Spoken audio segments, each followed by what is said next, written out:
Can you hear me? Yeah, can you hear me? Yeah, loud and clear, man. Fuck yeah, dude. Loud and clear. How you hear me? Good to go. I forget the comms checks, dude. Dude, it is so funny. I still when I have fun, like sometimes I don't know, I went in the water a couple of months ago and I was like, look left, look right, look down, look to the horizon. One, Oh, two, three. no, gotta do it, man. Yeah. All right, cool. Dude, today's been a fucking busy, awesome day. Yeah, that's always good, man. Keep busy. Yeah, I had my daughter's career day today where I got to go and talk about being a wind tunnel instructor at iFly. Oh, man. And I went in there in my flight suit and my helmet and everything. They're like, I bet the kids were like, hell yeah.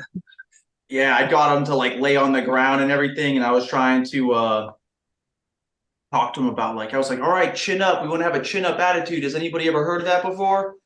And they're like, no, what is that? I was like, okay, well, we need to have a chin up attitude to fly stable in flying, but it's also an attitude to have in life, like, Yeah, like, dude.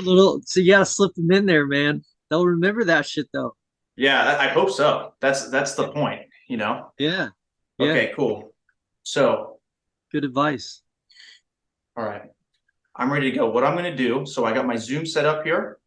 I'm going to Okay. go live on Instagram and I'm going to invite you as a collaborator. And then we're just going to Okay. jump right into it. All right. How do I do that? Well, I'm going to start live. Keep your Okay. phone on me. Open up Instagram, or you should be getting a notification here soon. Um, and then I'm going to add you as a collab. Diesel. I like that tag too, Diesel Mind. Yeah, man.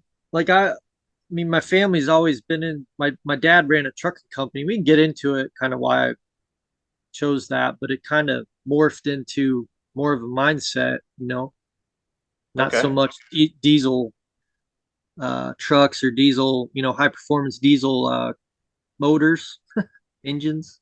Yeah.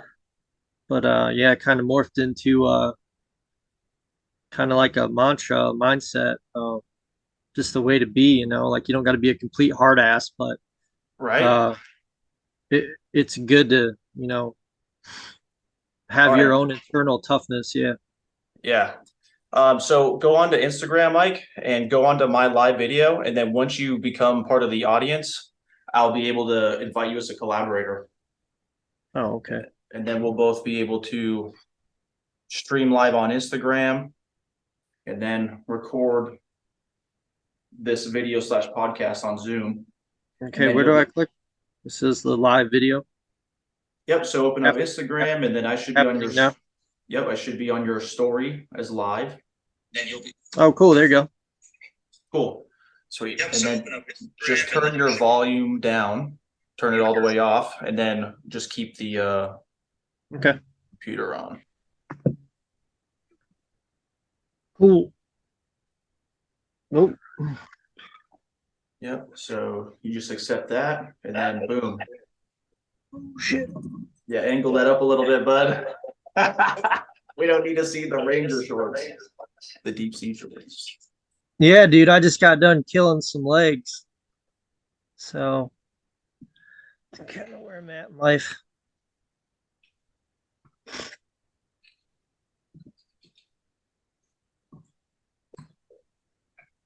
Awesome. Cool. Set up. Good to Got go. the Snoopy shirt on, man. I'm ready to go. Awesome.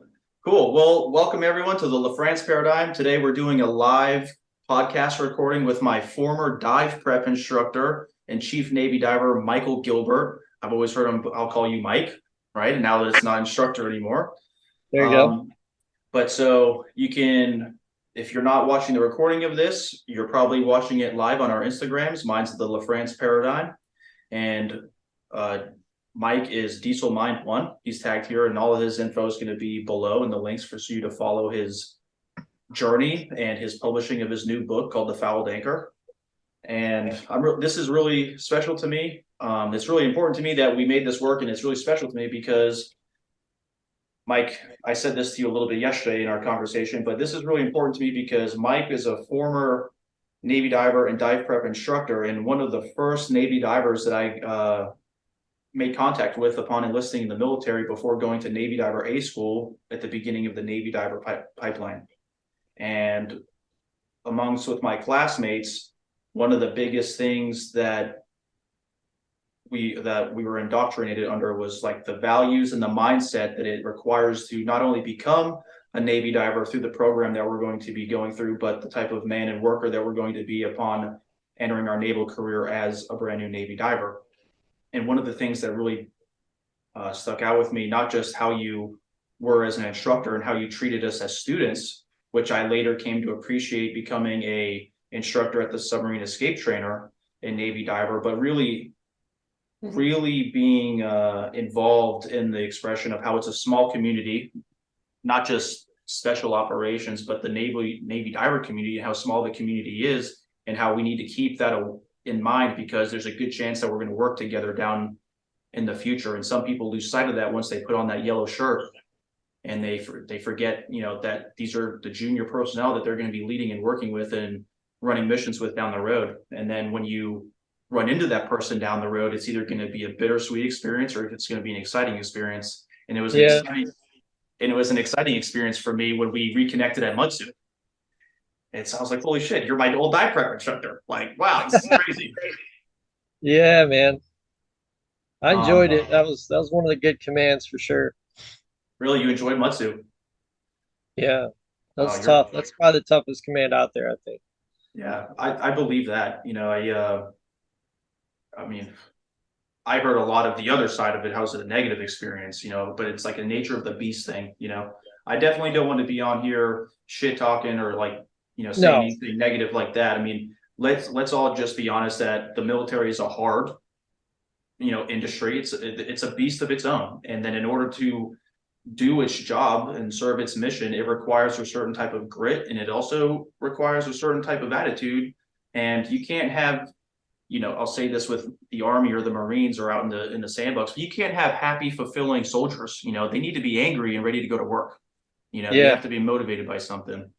And so, but fortunately, our experiences shape who we are, and what we do with those experiences up to us. And I think that you get to cover that in your book, and we're going to hear a little bit about that today. Yeah. Um, so, Mike, I'm going to give you a moment to speak here in a second. I just want to read what you send me the questionnaire, and you put your bio and your intro in there. And so Okay. this looks well thought out. So I'm just going to read this for our audience, and then you can kind of jump in and tell us what you're doing. And then almost like any other, I don't know if you listen to podcasts elsewhere, but let's just have a conversation and see where this Yeah, man. goes. All right. I like it. Cool. So Michael served as a naval special operations diver for 21 years. He retired at the rank of chief petty officer.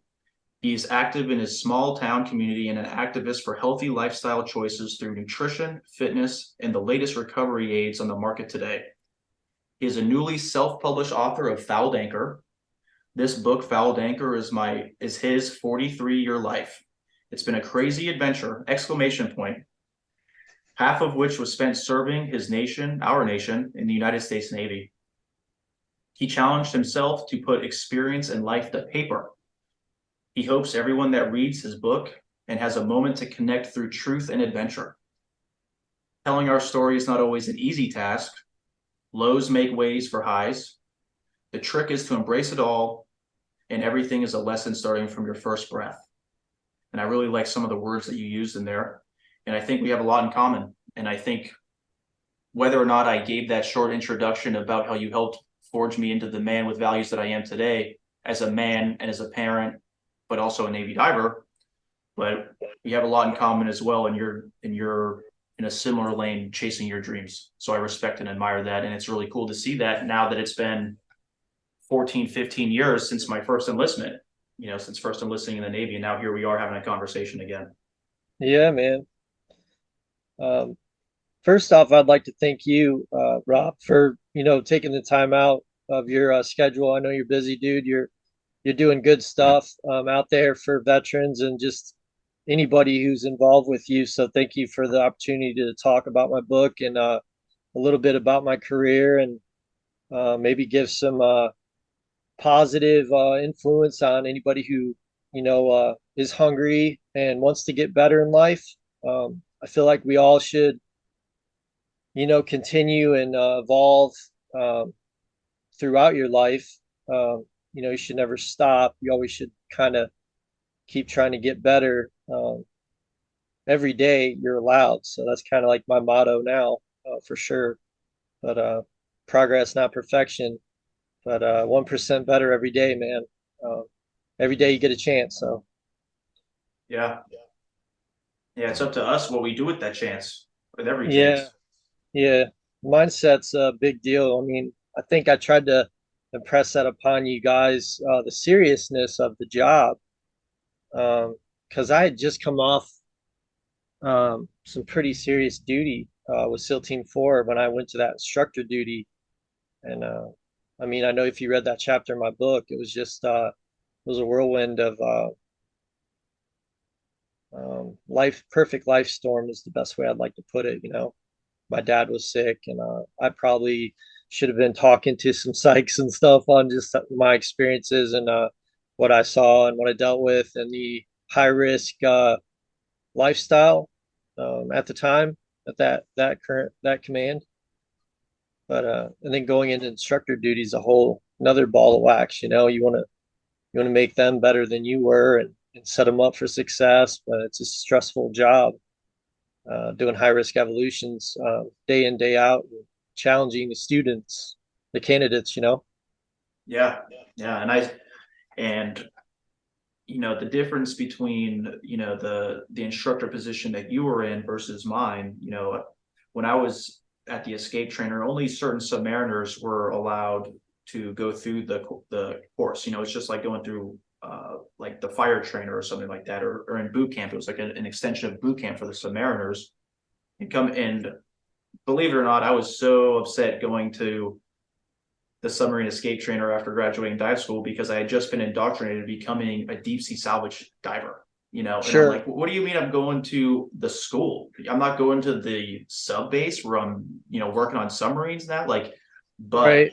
but that was just my initial impression, and I'm really grateful for that experience. And it helped everything else that has led it to this way. But they were like, hey, there was all different types of divers at their run-in instructors, and because it was a newer building and full of divers, we were kind of coming from a place of like it's a filter, not a pump. We're trying to like prepare these people, but we were coming from it at a filter kind of position.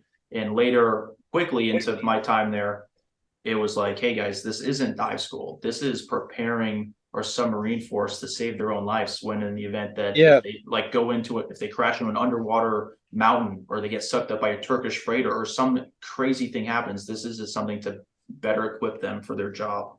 And Yeah, man. so, Worst case scenario type training. It's right. no shit too, man. That escape trainer, deep stuff. I knew some guys that actually did a few tests, 200 feet. Did you ever do those? I only did it at the trainer. The people who I worked with and opened the building, they were doing it off the coast of Alaska at 100 feet. Is my Yeah. understanding of it. And it was one hell of Gnarly, a dude. ride, dude. Gnarly. Yeah. Very gnarly. Yeah, talk to me about your instructor role at Dive Prep. Now, was that a preparation kind of role, or was that more of a filter role? Because I felt like you did it very well. Like you looked out for our safety, you looked out for our bodies, making sure we weren't broken too hard, and you treated us like human beings. Whereas Yeah. other times of our pipeline didn't feel like that by some of the other instructors. Right. I try to be a human about it. Treat you guys as grown ass men and but I think it just depends on who you talk to. When I needed to be a hard ass, I was complete hard ass. When I needed to be the gentler father like, figure, um I would kind of coddle and just take care of the dudes who I thought could make a serious impact in the dive community and would be good fit for that type of job. But as far as like, it was definitely like a weed out process. But if you couldn't, I always said this. I mean, I know you didn't go into any of the academic boards. You flew through pretty well. I mean, you were a solid candidate. You were ready to rock and roll. But for the ones that weren't, man, I mean, you just had to lay it out there for them and tell them some hard truths, and some of them took it on board, and they came back. I saw quite a few candidates come back and make it, and then some of them just thought they were, you know, they could have made it, and then it was something we did, and the standards were stupid, whatever. But yeah, as far as it was definitely like a filter. I think the attrition rate when I was there, the command, I think that was a newly established command in 2006. So I got there mid 2007, and I believe I was the sixth or seventh instructor to check on board to that new command. And the attrition rate at that time was floating around like 70%. Um, so we would start with pretty big classes. I'm not sure if you remember what your class started with, but it would filter down to, 40, 50 candidates, and then we get down to like 10, 12. I mean, it was, uh, and that was probably a larger size class, but I mean, 60 to 70% would fail fail out of the prep course. That's what it was. It's definitely geared towards that. You have the Great Lakes A schools all right there in Great Lakes, Illinois. So it was a cost savings, um, I think, methodical way to just cut down on traveling and expenditures, for the big Navy. Yeah, man, it was one of my that pipeline, the program is was just like it's how I try to live my life today. Like it was some of the best experiences I've had. I've had a lot of great experiences. I could tell a lot of stories. There's stories that I shouldn't even tell, Sure. but some of my favorite memories are waking up early and going with the boys and trying to get from the Ticonderoga, which is no longer there. And Oh, then, really? yeah, I heard that it's no longer there. The ship, yeah. Huh. Well, the building that we stayed in, the barracks, yeah. And Yeah. so, and then like going to the galley and getting our food and then marching down to the room and getting beat in the hallways. And then like just being an athlete, like later in life, I was like, man, the Navy was training us to be like elite athletes with the specialty of diving because of the Yeah. diving physiology, their performance under pressure, both like mental pressure and underwater pressure. And so I try to stay humble and think about that today about like, okay, what do I want to be doing when I open my eyes through the time period of closing my eyes? And so that's kind of where I'm at now today for me is like I wake up, I learn, I PT and then I go do the job. And so I'm not diving anymore and I'm not skydiving, but I'm flying in the wind tunnel and teaching and showing people how to uh influence their it's like becoming Buzz Lightyear, falling with style. Like how can you Yeah. influence your body in the wind in this Heck yeah. small environment? And I love it, and I wouldn't change it for anything else. Um, but I owe a lot of that to the process and the pipeline and the values that I learned from going through it. And Yeah. Make no mistake. I mean, it was definitely a test. I think I put in my book, just my little experience. We didn't have a prep course or anything like that. So anything we did prior to when that prep course was stood up for the guys that went through, um, '05 and earlier to dive school, when they still took like fleet returnees, and the way they do it now is just a little different, for sure. But when you went through, you had to like there wasn't a lot of stuff out there, other than if you got in touch with like a diver, or you like the program was around, so you could kind of get temporary assignment duty orders to like a dive locker, and they kind of make you do push-ups, and you could work out with some divers and do some weightlifting, running, calisthenic type workouts. But um, yeah, the program's definitely it's tough, man. It's not for everybody. That's for sure. yeah, and I think about that, not just becoming a diver, but even the other um, like EOD and Navy SEALs, and I'll even take it as far as like a yeoman or some other rate in the Navy because we all required a certain amount of courage to sign the paperwork. We all had to step up to better ourselves and take a step off the ledge and hope that everything is right. You know, like these people, veterans, and this is why I like working with veterans because we all were coming from some place either to take advantage of school opportunities or to identify who we are, provide Right. service, all these different things. And then we come together as a crucible or a mixing pot for this role that we don't know what we're really getting into until we get there. And then we fulfill our role in our service, whether it's for 7 years like I did, or 21 years, or however many years someone does it for, you know? Yeah. So whether or not, I just want to touch on how being a veteran is important. And it's important to recognize what you did and what you signed up for and what you do with it after that is not, I just want people to recognize that they have the potential, you know, and not to let those limiting beliefs or the limited mindsets from some of our peers that we may have worked with to stop you from chasing your dreams or going after something because of fear for some reason or fear of the unknown, because we've already stepped up in ways that we never imagined and we had to bear things that we didn't want to bear and then all kinds of things, even like some of the extreme things of loss of our teammates, you know. Yeah. So and Absolutely. that's why I focus on the veteran niche. You know, I like our community. You can I met a veteran in a gym in New Jersey, and it wasn't like, oh hey, how's it going? I'm a veteran. I saw the tattoo and I was like, oh, you're a Marine, huh? And he said, yeah. I was like, I'm surprised you're not eating crayons. And he's like, what were you? He's like, what are you doing over there? Looks like you're doing ballet. Were you in the Coast Guard? I was like, no, I was in the Navy, bro. Come on. And so like no other interaction, like if you had a normal interaction, there's supposed to be manners and like hello, but veterans, it's like, what's up, fucker? You know, and all of a sudden you're best friends and you're making connections Yeah. all over the world. Sure. Yeah. No, that's a great point, man. I've always made it, I have come across so many people and, throughout my career when I was and they would kind of look down, everybody wants to be the tip of the spear, since they've publicized, some of the movies that came out from the actions of, SEALs and even EOD, everybody wants to be the tip of the spear with the Rangers and SF guys.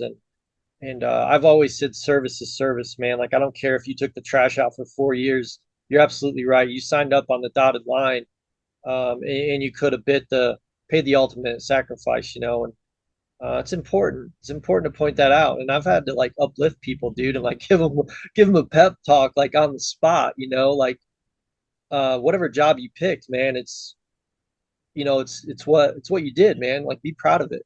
Be proud of it. Don't look down on it. Don't, there's a lot of guys that fail out of the dive school pipeline training. Met a couple of dudes in the gyms just all over the country. Like I have a big octopus tattoo on my right leg that I got 25 years ago into Charlie Dive School upon graduation. And they asked me, like, oh, are you a diver or something like that? And I'm like, yeah, man, I was a Navy diver. And they get talking, and these dudes are, broken from something 15 years or 10 years that they like failed out and they're still carrying that burden around, like it was still service, bro. Like, you gave it a try. You know what I mean? Like, what, where are you at now? Like, what are you doing? He's like, well, they talk about what they got going on. I'm like, fuck yeah, like, it's like, stop checking them, like, you're good, man, like, fuck, it's not for everybody. Um, just carry on, like, it's tough, life's tough. It's gonna knock you fucking down, like, you know. Absolutely. Uh, uh yeah. Yeah, man, in response to what you were saying about, you know, the carrying the weight, I think I mean, that's a huge presence. That's a huge wound in the military community, especially after getting out. We're really good at what I've noticed about a lot of the veterans that I've come in contact is that we're very good about like, you know, we call it staying humble or whatever, but it's very good. We're very good at beating ourselves up and saying like, oh, we could have done better or something like that. And I feel Yeah. like that's a blessing and a curse because that weight limits us in all of our potential and our opportunities moving forward. And I feel like if we were to use that kind of mindset and flip it on its head, well, then now you can accomplish anything. Like Sure. you have that drive.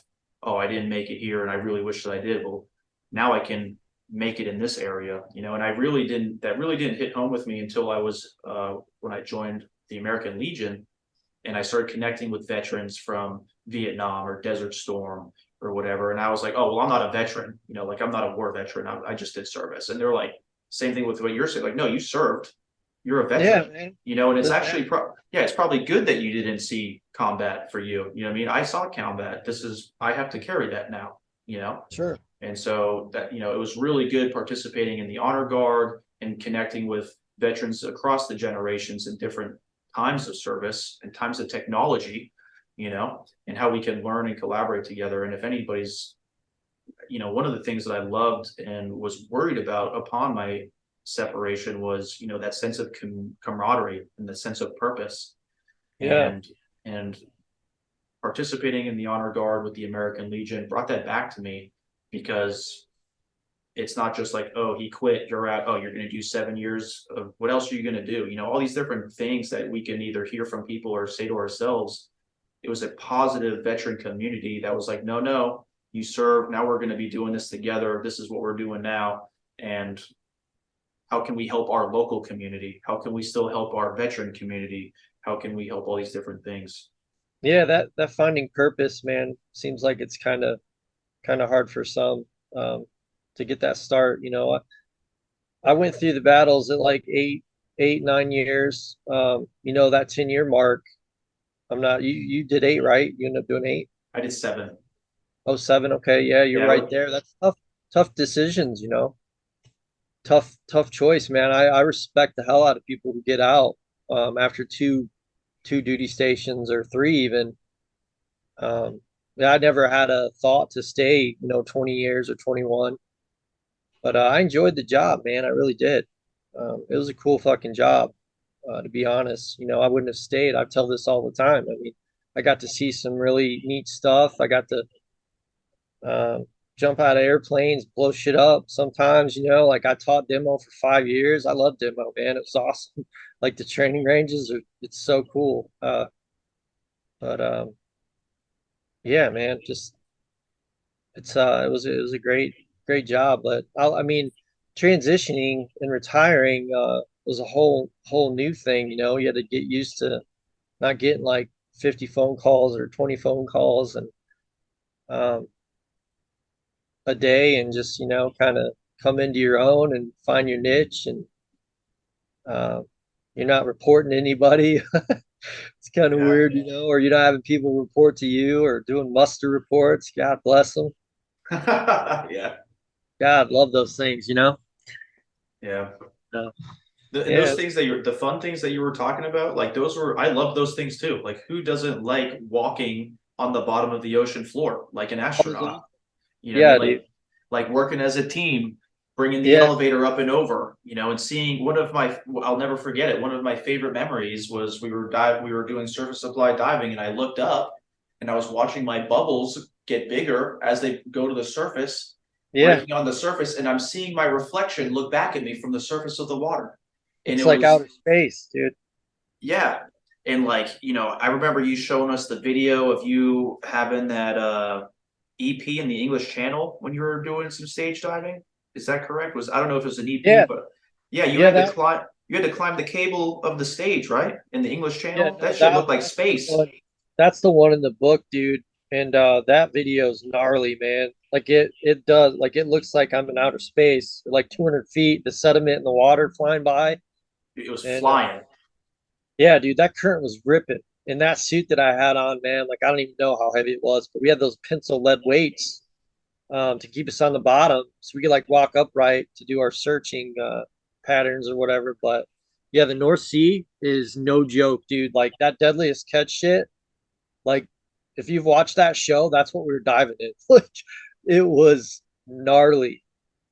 Picking up those Stato anchors, like two shots dialogue, like 2 1/4 chain, like the biggest shit that we could play with in the Navy. We were doing it, dude, and it was crazy. Yeah, man. That story's captured in the book, man. Zach West was with me on that dive, and Jim Mariano that passed away a few years back. He was the R&T master diver, um, like kind of spearheaded the mixed gas system to fly do that deep dive out there in the North Sea, man. So it was pretty cool. That was a cool experience. But yeah, I tried to highlight that. I don't know if I did it justice writing it, but um, hopefully people will be like, "Damn, yeah, it was a pretty hairy moment." Well, I'm sure you did a great job. I mean, I'm sure you put a lot of time and energy into being honest and authentic and Yeah, considerate of everything that you were saying for accuracy and then also like for a good response. Like none of us want to get negative feedback, yeah, so like I'm sure you put a lot into it and like nobody's harder on a diver than another diver. And so like I know. I'm sure you applied that mentality in writing. I I reached out, because memory doesn't always serve us the best. Like my point of views are my point of views, and that's the cool thing about a memoir as well. So it's one perspective, but I did I did reach out on a few of the EPs and to the master divers and on the side and stuff that were there, and kind of verified my train of thoughts and wrote out, the exact kind of procedures that we used to emit D in one case, and another one, just it was such a gnarly dive that we did, an air dive. Uh, our tables are cut off at 190 Mm.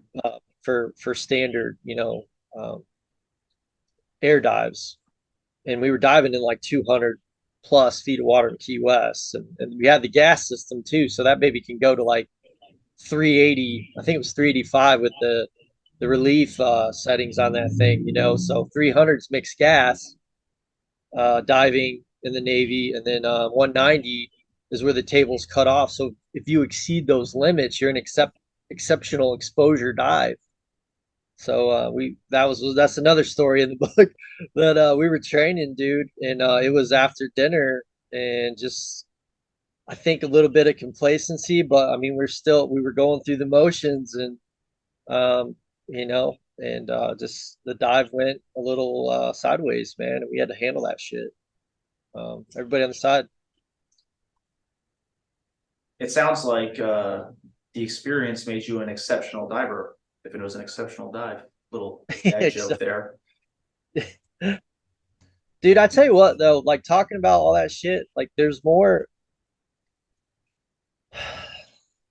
and I've heard this on multiple podcasts, right? Like maybe not from some of like the hardened war, SF dudes and shit. Like they actually saw combat, they were doing some shit. But for the prior to the war, when it kicked off in 2003, there was, and through the war, I'll say there was so much high risk training to deploy that I feel that I believe that it affected me more doing the high risk and being in the instructor role on that side, put more of a pressure uh, on me, and I carried that into the when I was a chief and shit. It just kind of built up, and it was like it was a lot. It was like a burden almost, that I didn't know how to like offload properly, I guess is the best way to say it. So I was Mm. like getting in those bad habits of drinking and just like negative self-talk, and it was crazy, dude. Yeah, there's a Yeah. couple crazy parts in the book too, man. I struggled with that shit, I think, throughout my career with alcohol, and just how to offload that shit, deaths and training accidents, and just the job war. I mean, I'm not making excuses. I signed up for it, and I was pretty good at what I did. I thought, like I had praise. I got told to go to different commands because of my training value, and how I came across to people. But yeah, it was hard, man. Yeah, it hard to deal is. with that. I mean, and like there's a saying, birds of a feather flock together, and that's the truest on every level of our existence, like even like the quantum realm. There's things called gravitons and stuff. But anyway, but when you're in a community, I mean, the Navy there's the Navy song Anchors Away used to have drink to the phone, and so it was a part of the naval culture, Sure. and then especially what can guys do to blow off steam in between work or handle the stuff when especially if you're around super alpha mentality men where you just get the job done and don't talk about it, or it's Right. there's like a little stigma about talking about it. And so we all just find our ways to kind of live life and go through it. And then some are healthy and some we never come home from. Yeah. And so it's just hard. And I have to applaud you and recognize that you saw unhealthy habits and you flipped it around, dude. And now here you are writing your story because all of our message matters, and Sure. you've turned your life around. You're all about health and fitness. I'm following you on Instagram. You're writing a book. You're always sharing your quotes, your experiences, so other people can learn from them and grow and be better. Yeah, And man, that's really where I'm at in life. I just want to be a positive influence and put out the latest and greatest stuff that's helped me and stuff that other people that are really forging the health and fitness communities, just to be better, man. Be a better human. It's going to help everybody. It is the ultimate, like fu to the system. If you be financially sound, physically capable, mentally sound, um, just in all facets, everything you do, just you're almost like unbreakable. yeah, man. And I'm going to go on the record and say that's nothing new for Mike. That's nothing new for us. You know what I mean? Like we talked a little bit about our mindset and what we've gone through to get to where we are today. But me being a brand new sailor going through the pipeline and seeing instructor Gilbert, teach us, train us, break us down, build us up. And you discussed, your battle with alcoholism and you talk about in your book. Just because you recognize the unhealthy habits and you're making the change and you've made the change and you're doing it today doesn't mean you weren't always doing this before with some Yeah, unhealthy habits. I mean, you've always been a good person. You've always yeah, been, hey, bud, I got this. Like, even if someone made a mistake, I remember in Key West, I think I made a mistake on the mixed dive, portion. Nobody got hurt, just disclaimer, nobody got hurt on this. But we were doing training on the mixed diving console, and my master diver was filming with a GoPro, and you were overseeing the console. And something happened where I was fired from the console, and nothing hurt me more than being fired from a job that I'm pretty sure I fucking knew I was doing correctly. You know what I yeah. It mean? sucks. You know what I mean? So Yeah, like, why am I being fired? And I can't argue with the guy. So okay, I'm just gonna go fucking sit over here. And I remember you were like, "Hey, bro, I got it. It was me." And then you even sounded, you're like, "Hey, no, that was me. Whatever." I never heard about it after, about what the video showed or something like that. But my yeah, story is supporting the fact that you've always been doing this, and this isn't new. So for the people who are like, "Oh, what's Mike doing today?" Oh, he's an author and he's trying to do good stuff out there. He's always been doing good stuff, even before the book was written and yeah. before. So I want to applaud you and recognize that. That's not new. Oh man, I appreciate that, dude. I do, man. It's good to hear. Good to hear positive feedback. Because that's something you battle. One fuck up or even two or three, man, doesn't define who you are. It's that's a big part. Like in the back of my book, man, that quote that I said, what you say to yourself is who you become. How you say it, it means something. It means something. And I the first part of my book starts out. My parents and my brothers and stuff were so encouraging.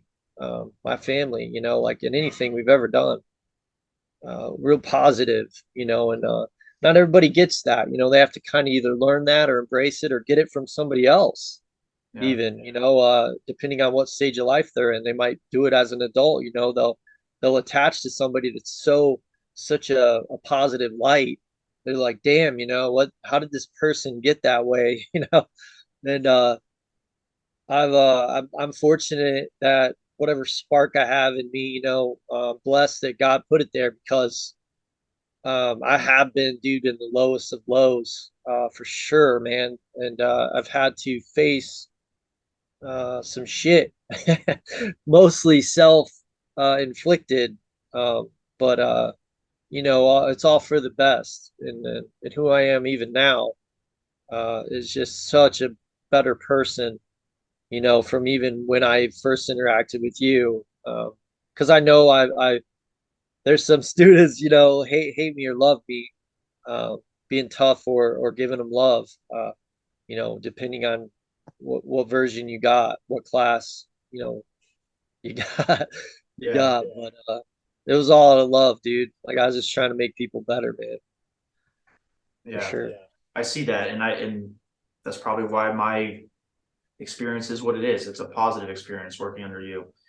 Now I want to hear more about your book in the I think in. I might need to plug my phone in here. Okay, Yeah, is yeah, that? yeah, plug your phone in, dude. It's like I thought I had charged up here. Yeah, plug that thing in. The more podcasts you do, you'll develop your system. Like it took me forever to kind Yeah. of figure out, make sure I had my checklist together and everything. Yep. Let's see. I don't know how I can do this here.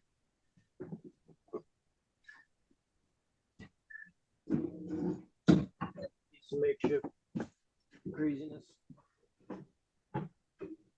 Yeah, so while Mike's plugging in his phone because we're doing an Instagram live at the same time right now, I'm going to read the back of his book that he mentioned. So the first quote on top is the Navy diving manuals are written in blood and of courageous souls paid for life itself. Especially in the Navy diving manual, in anything, you don't know the rules or limitations until you set out and try to do something. And so that's the same thing with the Navy diving manual. There's considerations you have to do when you're breathing compressed gas at depth and how long you're down there. One of the things that I learned when I was at the submarine escape trainer was that we were breaking rules of the dive manual every day, doing the most dangerous type of diving with the most unqualified people. The number one rule is to never hold your breath in any type of diving, and we are taking people who aren't going through the Navy diver program, who aren't swimmers, you know, and who are submariners, and we are putting them at 45 feet, and we're allowing them to put on the suit and inflate their suit and make a simulated escape from 45 feet from a lockout trunk where they free ascend going roughly 7 miles an hour, 625 feet per minute to the surface. And so you're flying. And if there's any opportunity for these kids to hold their breath, or if they're a mental risk, they shouldn't be doing it. And we were just putting kids through every day, 2 classes, boom, boom, boom, boom. And I remember we got screened by, I can't remember the organization sometime, but someone found out, they're like, yo, you can't be doing this because this are breaking the rules of the dive manual. But then we had Master Diver Gorham up there, and he was like, no, this is what in the Navy dive manual says for us to allow to do this. They're Yeah. asymptomatic omitted D. We're observing them on the surface. We've had no, chamber treatments or anything. It was a Yeah. really cool. Frank Gorham was like he's pretty solid name in the community, man. The guy was around for a while. Yeah, awesome human being too. Great role model, great Great mentor. guy. Yeah. Every time I met him, he was really down to earth, dude. Yeah, and oh shoot, where was I going with that? But yeah, it was the most exciting thing. Oh, so going there, at the beginning, I was like, oh, I wasn't very happy about being there, but the training itself and becoming an expert in that type of diving really helped me when I went to Mutsu, because now you're with a group of divers with a diverse background of different diving commands, and you're doing a scuba dive, and they're saying, okay, EP, this is what you're going to do in the event of an EP, or this is what you're going to do in the amphibian. I'm like, yo, I'll tell you right now, if anything goes wrong down there, I'm blowing and going. Like, that is what I know how to do. I can do that from any depth, and I'm good. And I Yeah. remember getting some of the feedback about that. Like, you won't absolutely fucking not do that. So I was like, well, you can tell me, you can yell at me when I'm alive later, like I'll just handle that one. Yeah. But Those. What do they give you? Like little pony bottles or? like 5 minutes of air or some shit. Yeah, I don't know, man. I know I can free ascend from 50 feet. And so I've done that both from breathing compressed gas and then also learning how to use the buoyancy in my chest, even from free diving. And Yeah. so I was like, this is my strength. So this is what I'm gonna do. But so Hell yeah. now that you're charged up and you're back here, I'm gonna read the second phrase of the back of your book that you mentioned, Yeah. which is what you say to yourself and how you say it makes up who you become. And that is 100% truth. A lot of people in the personal development space will say that. And that's been my experience because for a long time after I got out of the Navy, I had what's called imposter syndrome. I had limited beliefs. I had the voices of peers that I didn't want to hear negative feedback from about me pursuing my dreams and my goals echoing in my head. And that really slowed my progress down. And it Yeah. wasn't until these last few years where I was deep in personal development and really embodied that. And I stopped caring what other people think. And I came from a place of service and started doing what I'm doing now. And so I'd like to hear what your experience was, what amount of courage it took for you to go from being a deep sea diver in the Navy, retiring, finding your new sense of purpose, pouring yourself, your challenges, your success and failures in this book for other people, and just how you were able to do that. You know, did you experience any limiting self-talk? You know, were there any hesitations in writing the book and fear of backlash? You know, talk to us about Um, that. no, I think from so 2018, I really grew mentally as a person, man. Like I walked around with a lot of the limiting beliefs and naive um, concepts, specifically when it came to females and just maybe everybody had the best interest for me. And I kind of write a little. I touch a little bit about that in the book, but one of the things that really helped me, was going to rehab, man. Like honestly, 35 days and like you're just like closed in and talk to a psych every day, and it helped me, man. It's like I don't want to say like I was a complete shit show. There were a lot of you know variations on the scale of people that were in there with me. Um, and also I'm glad that my alcohol use I never got to the point where I was like dependent and like my body needed it. You know, I was uh I was able to go a long time without, a couple months, 3 years or whatever it was, like a couple years even without drinking. But then it was just a bad cycle if I got into it. And I'd never sit it to myself. And I would have people point out my behaviors and shit like, damn, man, I have a problem. But like nobody, you're not gonna, even my family, like my uncles, I had, two alcoholic uncles and they've died from alcoholism. And even that, that, it wouldn't, you never look at yourself like, damn, maybe I'm that guy, but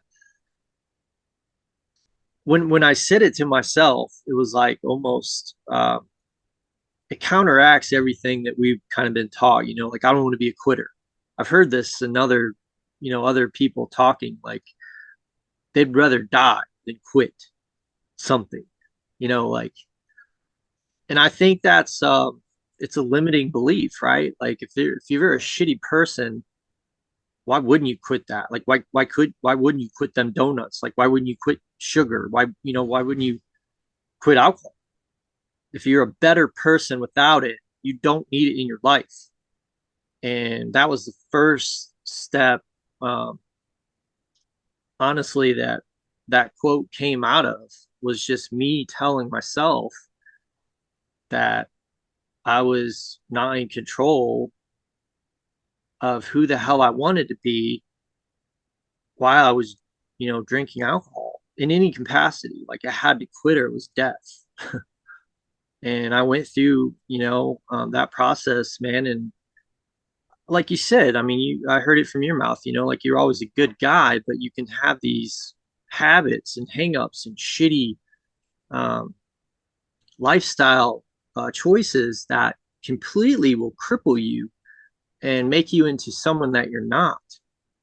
Because I think deep down that everyone in life wants to do good, and they're kind, and some of not very limited people have like super hatred in their heart.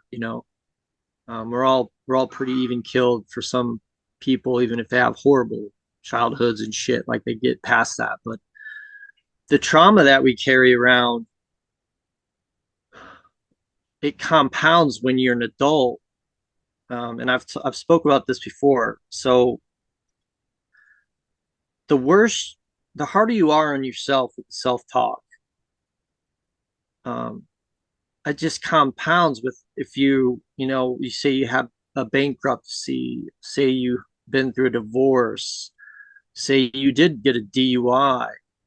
That shit adds up, man, and it holds more weight when you're calling yourself a dummy and you're an idiot. Like if you talk to yourself like that, I really feel like it's a wrong way to be. And I think a lot of adults walk around that way, dude. Like, oh, I'm a screw up. You know what I mean? Like jokingly, but there's nobody that you talk to more than yourself during a day. Like, I don't give a shit who you are in this life.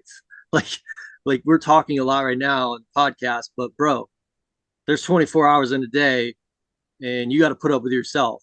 So like, if the more positive you can be, or find that avenue to be uh, to yourself, like be that positive force and reinforcing, and cut that negative habit shit off, man, the better off you're going to be going forward. And that like took some time for me. I think some people might get that, or they get it from uh, a spouse in their life. Like you'll see these stuff on Instagram and Facebook, like "You're my rock," and it's a dude saying that to a woman, uh, which is like another thing. Like I believe like a man should be the rock for the woman, but I'm not saying anything bad, but maybe that's his sail, or like a positive sail in his life, or not an anchor. Like she kind of grounds that guy, or when he's getting down on himself. And some people don't have that. I never had it. I never had that person in my life to do that, so I was always in my own head. um, so I had to like figure it out on my own. You know what I mean? Yeah, dude. I mean, I've thought something similar, like you're talking about the meme, the graphic of having someone to support on. And I've thought that too for a long time in my relationships, my parents, my former marriage, my serious relationships. Mm. And how I feel now is like I need to be my rock. I need to look in the mirror and be my own rock before I can be anybody else's rock, or do good by or for anybody else, because it's just like on an airplane. Like you put your own oxygen mask on first in order to help other people, and if you've never been at high altitude without oxygen, shit goes black really quick, Yeah, so you man, got to be. you Yeah. get pretty crazy.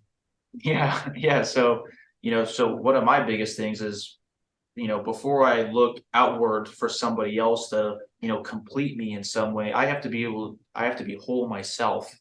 And, and that's one of the things that I really think about on a regular basis. I'm a man. I would love companionship and having a partner that I can rely on and Yeah, grow with and stuff like yeah, we that. all want that. I think we all look for that in life, man. I mean, we're designed that way.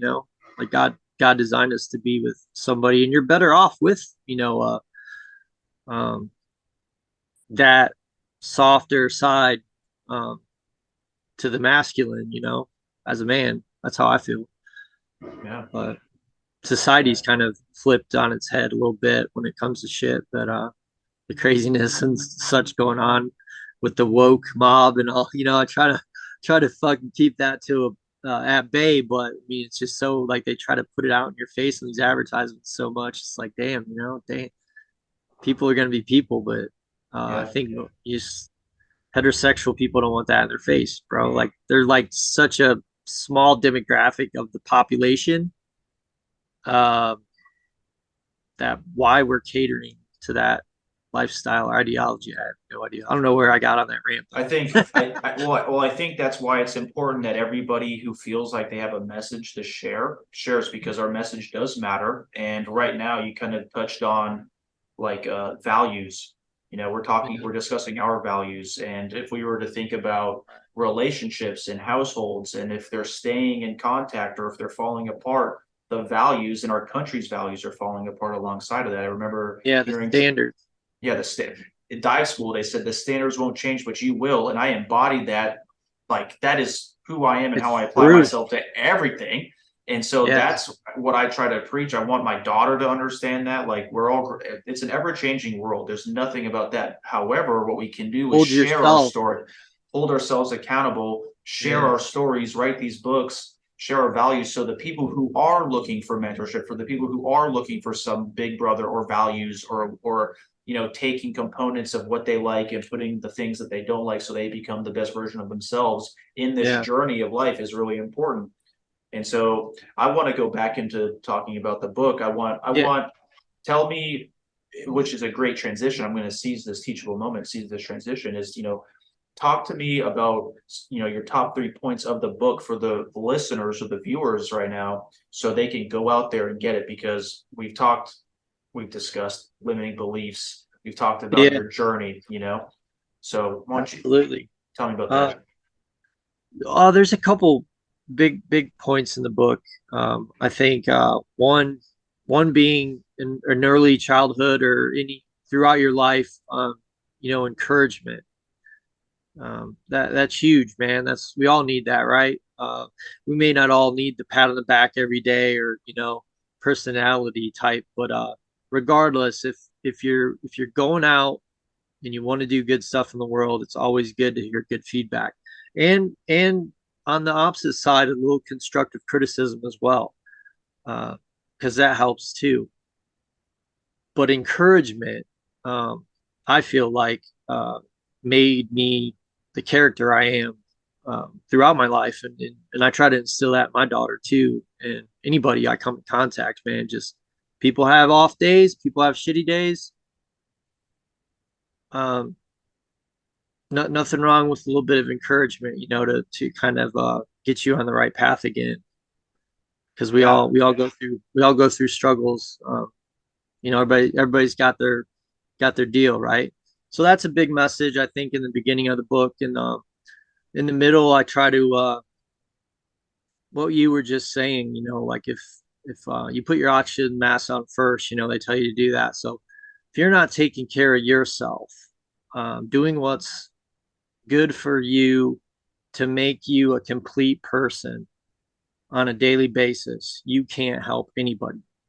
You are in all rights a detriment to anybody that's around you, in my opinion. And I kind of walk through life being that way. And it's sad.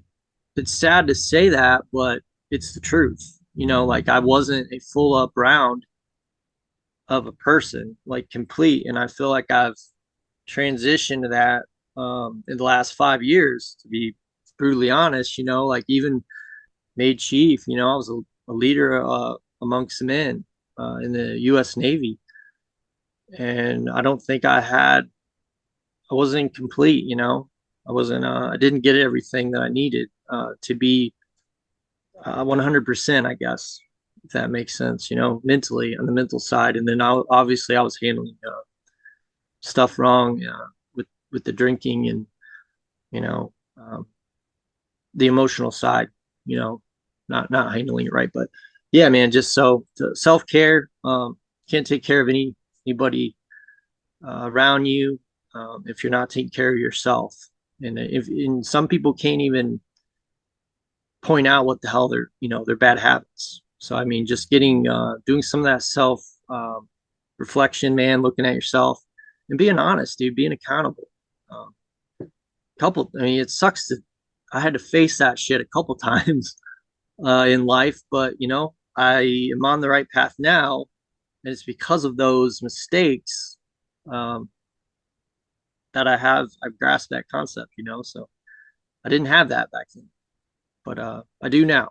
So that's definitely another big point in the book that I point out. But See the other ones, probably the third. Um, if you if you have extra time, put it into yourself. Um, I try to tell my daughter that she's going to be a junior this year, and social social acceptance is a big thing. It wasn't our community, it wasn't the Navy. You know what I mean? Like you want to be in the cool kid group. You want to go out and get phone calls and get invited and such. When you're on trips and at home, but that it's important when you're alone to just put some work, positive stuff into a little bit of it at a day. Doesn't have to be a bunch. I mean, you don't have to like complete multiple novels a day and digest those. Because I mean, damn, you'd be a genius to do that, in my opinion. And some of the books I had to read 3 or 4 times to really grasp the concept, and it helped me though. It helped. And I was looking. Sometimes we don't get the answers we want, and I think as men, that's the hard part in life. Because you don't get it from your. If you didn't get it from your grandfather, you didn't get it from your father. You didn't get it from your buddies around the campfire. Those whys that you figure out in life later, whether it comes from broken relationships or um, like the bad habits you fall into, like why am I drinking over this, like this is stupid. I didn't get the whys that I needed to be better. So I had to go searching for that shit, man, and I found a lot of the answers that helped me. And I put that in the back of the book, man. Some of the books I read, um, that really just help me, and I go back to them sometimes, but I'm like striving forward and kind of doing a little more research and just growing the best I can. But yeah, man, those are the three big points that I'd like to point out. Thanks. Thank you for sharing those. I'm trying to, I know it's an incredible story, and so I'm trying to really, excite or motivate readers out there, potential readers of what they're getting. What are they going through? What kind of answers are they going to get from reading it? Mm. Or, think about what kind of questions that they might be having or asking themselves or didn't even think of asking themselves yet, but now they watch or listen to this and they're like, oh, wow, maybe, I never thought about that. Maybe it is time that I look in the mirror. I wonder what other nuggets he's got in there. When when I started meditating like consistently, I remember the first time really looking at myself in the mirror. Like we look at each other in Mhm. the mirror, we look at ourselves in the mirror, we're brushing our teeth, hey, do I look good? Go. But for me, I never saw me in the mirror. It was just like, okay, there I am, boom, boom. But I take the time to look at myself in the mirror now. Like this is who I am. This is who I'm living with. This is who I'm speaking with. This is what my face looks like in these different facial expressions. Call me crazy. I make all Yeah, different types of facial expressions in the mirror because I don't know what my face looks like when I'm communicating with somebody. I don't know what I look like yeah, when I'm dude. angry. I don't know what I look like when I'm happy. And so Right. if you can't look at yourself in the mirror, both literally and metaphorically, what can you do? And how is that building things up or slowly breaking them down? and Yeah, you and you exercise courage on multiple levels on your day-to-day basis by being accountable for your actions and what they're doing and making a change and trying to help other people by sharing your story and doing your thing, not and you're coming from a place of service all around, you know and I think yeah. that's admirable. It's admirable, Thanks, man. Rob. Yeah, and I you look appreciate great, by the way. Yeah, you're welcome. I'm dude. gonna go ahead. Yeah, I've been putting some work in, bro. Like I've gained quite a bit of muscle since you've seen me, I'm sure. I think we came across each other's paths in Norfolk at the One Life gym. Remember that? Yeah, dude, that was Yeah. cool. I was like, Yeah, holy yeah. shit. So we're like, yeah, what's a Rob, dude? But yeah, man, I'm trying to put on some beef, man, and I'm 43 now, so I'm still kind of making gains. It's exciting. I got paired up with a strength um, coach, and he's killing it with me. So That's that's awesome, part dude. of it, dude. Part of the growth, man. Like I never got a chance to really get on a good lifting program. I always loved lifting weights, man. I always loved it. Just we did so much running and swimming, between the different commands. Just it was hard to get on a routine. Oh yeah, So for sure. I'm so thankful for my workouts nowadays, dude. I really hope that's pretty much my Instagram is just working out and showing people different moves and shit. There's definitely a niche for it, man. I mean, my workouts have changed from just trying to lift heavy and be as big as bad as possible to Sure. actually taking care of my body and moving like an Yeah, athlete, functional movement, like absolutely. three-dimensional movement, all kinds of things. It's like Yeah. I'm the crazy guy in the gym now doing weird workouts that people don't know anymore because I'm No, trying that's to, good. yeah, No, I'm I trying. love it, dude. I love that, man. It's good, dude. Because I mean, anything's gonna benefit you, bro. Like God willing, your 56-year old body's gonna be like, hell yeah, man. Like you're still moving and grooving like you were right now in your, early 30s and late 20s. So I anything, can't believe some of the, I mean, I remember hearing some of the aches and pains from my seniors when I first got to my locker.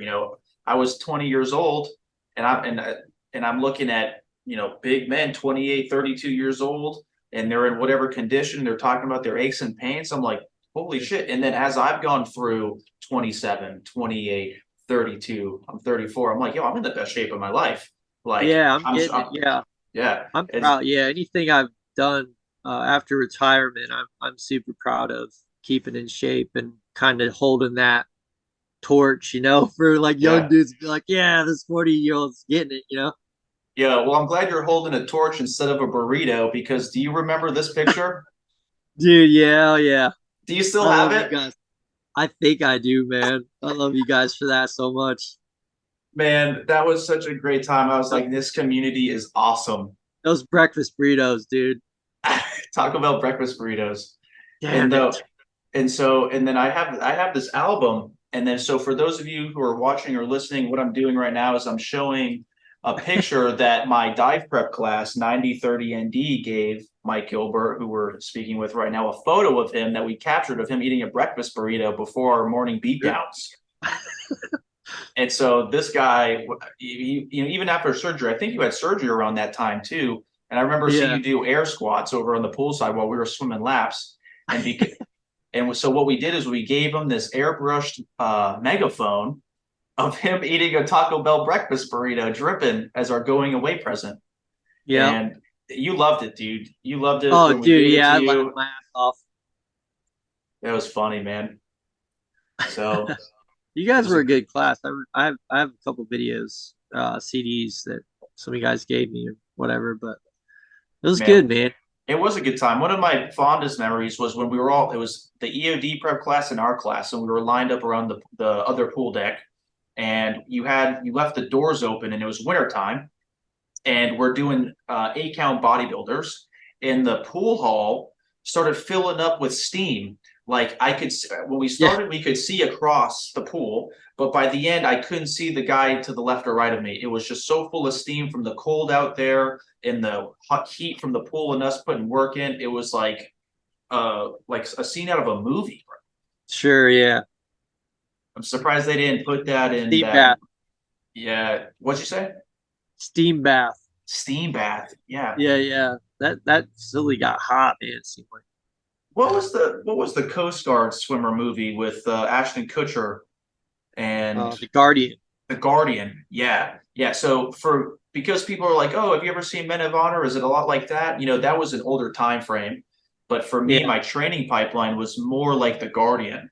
And how yeah. different branches of service and different missions. But that was the closest thing, and I get goosebumps and pumped up, ready to go Yeah, all I'm over glad you again. I'm glad you brought that up because it seems everybody, and that is such a great movie, by the way, the Men of Honor, but it was so archaic from where we're at now, Yeah. that just the diving standards and such, that I feel like I hope my book, I mean, I don't know if I did it that much justice, but like some of the new age style stuff, like we were using the rebreathers a lot, the Mark 16s, the LAR 5s, the Aqualung, this the secret suitcase, uh, dive rig that development group uses. So we got indoors on all that stuff. There's so much cool tech stuff out there now that we use as Navy divers.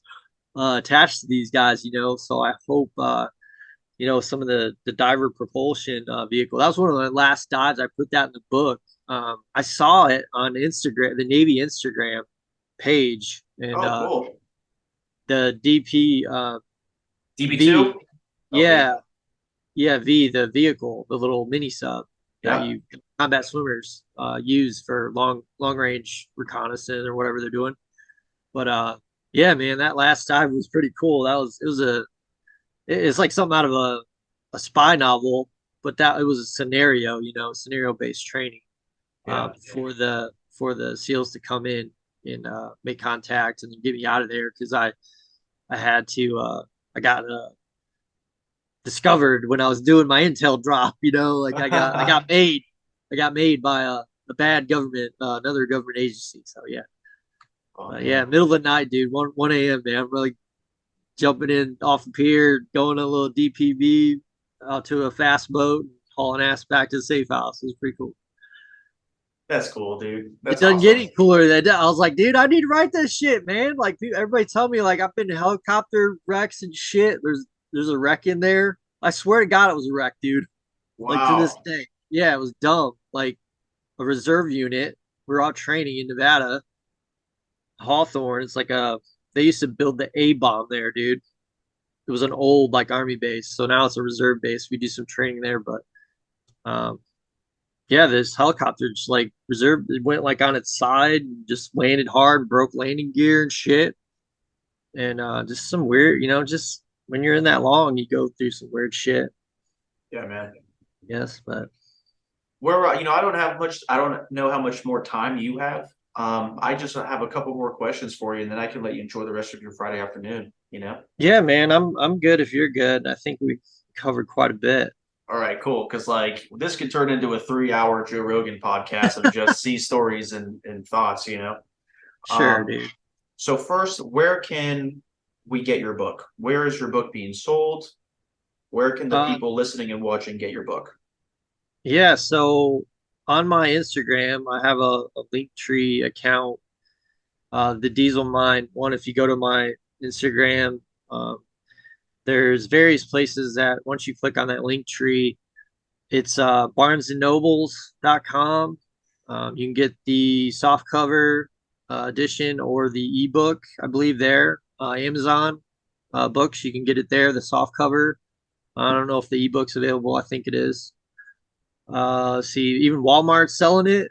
Oh yeah, dude. I thought I thought it was kind of funny. I was like, damn, I never thought I'd have anything to sell in Walmart, but I made it. I got a book, bro. I got a book in Walmart, so you can order it there. And I don't know, I'm gonna laugh if I walk.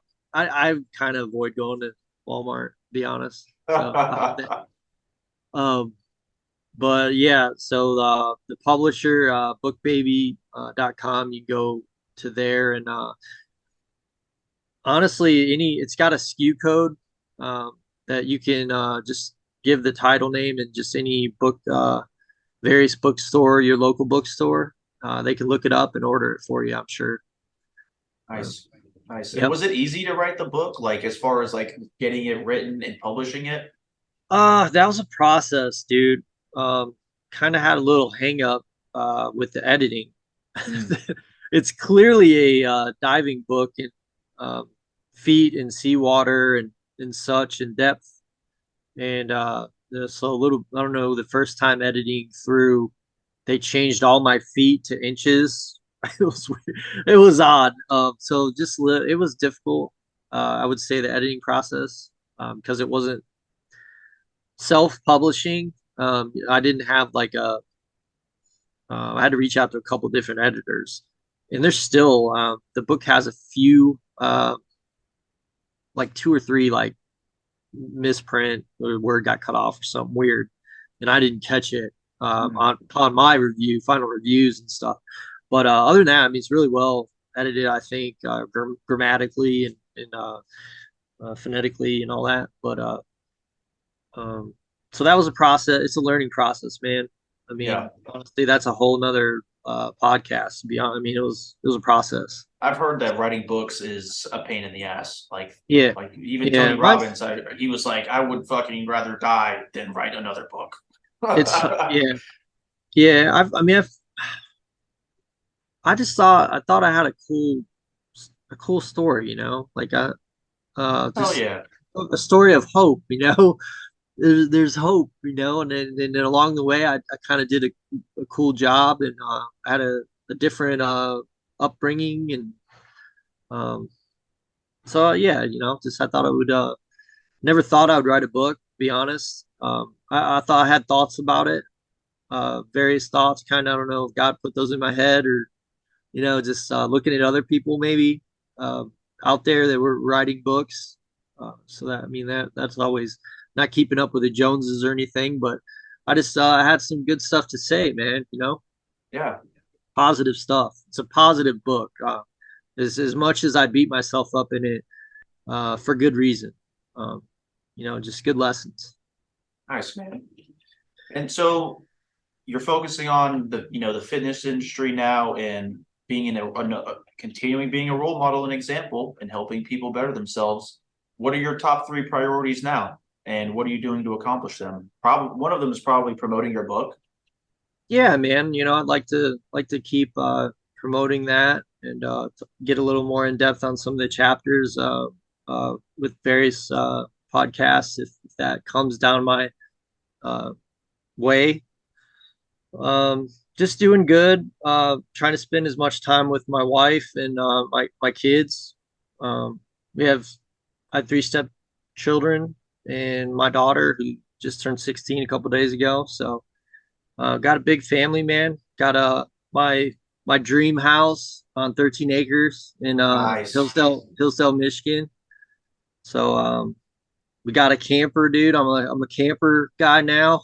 Nice. Good for So you. we got a family camper, going camping a lot and just you know living life, man. Like settling into the community. Uh, I plan on getting a little more involved in the local government in my community. I've always kept an eye, a peripheral vision on, you know, policies and such of where I live. And I feel like this is a really good community, the Hillsdale, Michigan.